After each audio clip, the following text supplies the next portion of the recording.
So I've had a check engine light come on in the M37. Let's get in, check out the code, and see what's going on. Okay, so we got our code reader plugged in right here. If you don't have at least the cheap version of a code reader, then you should probably go out and buy one. They're very handy. You don't need the most expensive one. Just get you something simple just like this one. I got this one from Walmart. So let's check out the codes.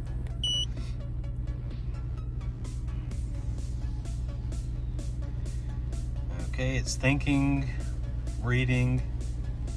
All right, definitely got a code. We knew that already. Read code, stored code.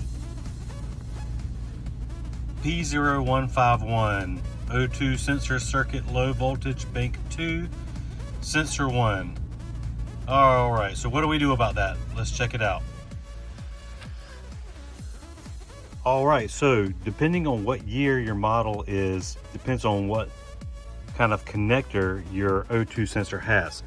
So if you have an early model 2011, it's gonna look like this. So anything that was made in late 2010, early 2011 up to April, I believe, this is what it looks like.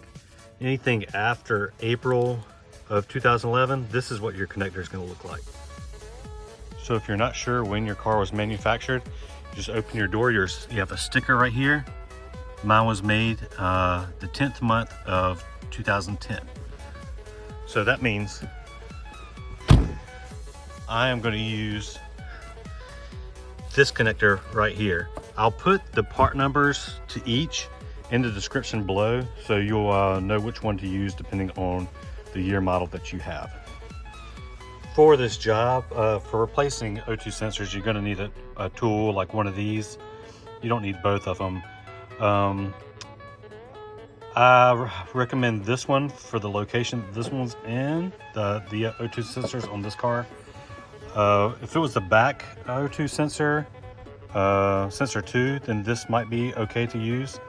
I'm just not a big fan the way that it's beveled right there. I have a hard time with this one where it's slipping off. So I prefer this one here. It's kind of like a crow's foot. Sensor bank 1 is this side, bank 2 driver side, and so we're going to do driver side, and the sensor 1 is right in there. So I'll show you what that looks like. First step is we're going to go ahead and pop this cover off. It's just 10mm bolts. There.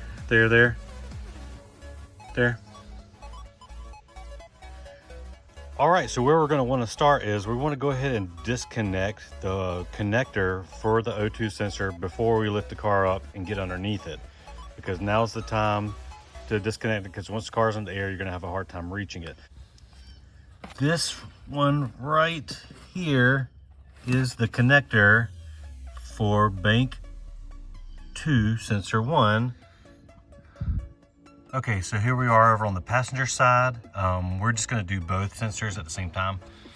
So on the passenger side, there's your connector right here for bank 1 sensor 1.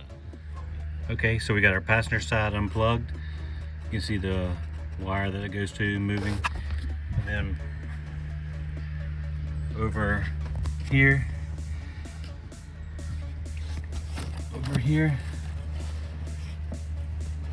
we got our driver's side unplugged. So that was really the hardest part so far. Just getting access to them was kind of difficult. So I would suggest some long needle nose pliers like that. It was really helpful. Okay, so here we are underneath the car. So first thing we're going to do is we're going to take off this belly pan right here. It's the one that's the furthest to the rear. So this is the oil pan for the transmission. And then you can see your electrical connections for your rear O2 sensors. And then belly pan here. So it's just a bunch of 10mm bolts. Here, I'm not going to show you all of them, but this is what they look like. and you're gonna have to take a couple of them off that join the two belly pans together. So go ahead and get all those off and then pull the belly pan, and then we'll keep going. Okay, now that the belly pan is off, we're gonna need to take off this bracket right here. It might not be totally necessary, but it does free up a lot of space because you're gonna be getting up in here. So 2 bolts here, here, and 2 nuts here and here. 14 millimeters. Go ahead and knock it out. Okay, now that the bracket's removed, we have so much more room for activities. There's your O2 sensor there. This is the driver's side, and passenger side there. So now we'll need our special tool. Let's go get it and put it on. Okay, so here's our special tool that we're going to use. So he's got a hex side on one. Okay, so we put the slit part over the cable, and then we just slide the rest of it down onto the hex part of the O2 sensor, and then that's your attachment for your wrench right there. You're probably going to need a pretty long extension. So we're going to get underneath the car and put this on. Hey, don't forget to use your penetrating oil. You're going to need a lot of this. Spray generously your PB Blaster, WD-40, whatever it is that you use. I use this small can because it's easier to fit up in there. You don't have much room, so I just used this small can of WD-40. That's what I had. Spray a lot on there, let it sit for a little while, soak in there, because these threads, I've been heat cycling for a long time and they are stuck. So you're going to need a little help, all the help that you can get. So go ahead and use this. Don't forget it, and use it generously. Okay, so basically what I did was I put the O2 sensor on, and then I fed a few extensions through the top, and then now from here you have to crank on it for a bit to get it to come out, but eventually it'll come out. So let's see if I can show you what it looks like. So I got 2 long extensions and a medium sized one. 2 long extensions would probably be enough.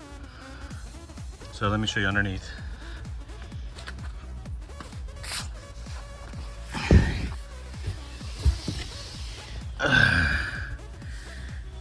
You see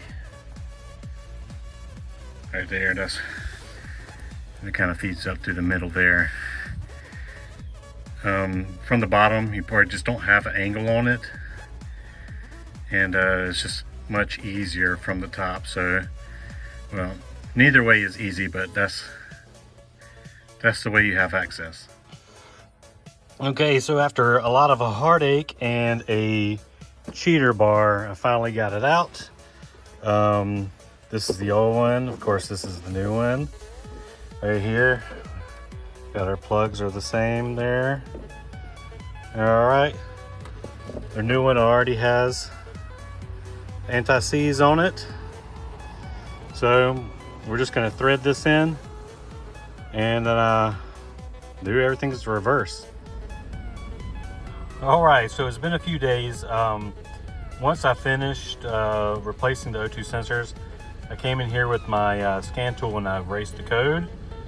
So now that I've driven for a few days, let's check and see if everything is looking good. So go in and scan everything real quick.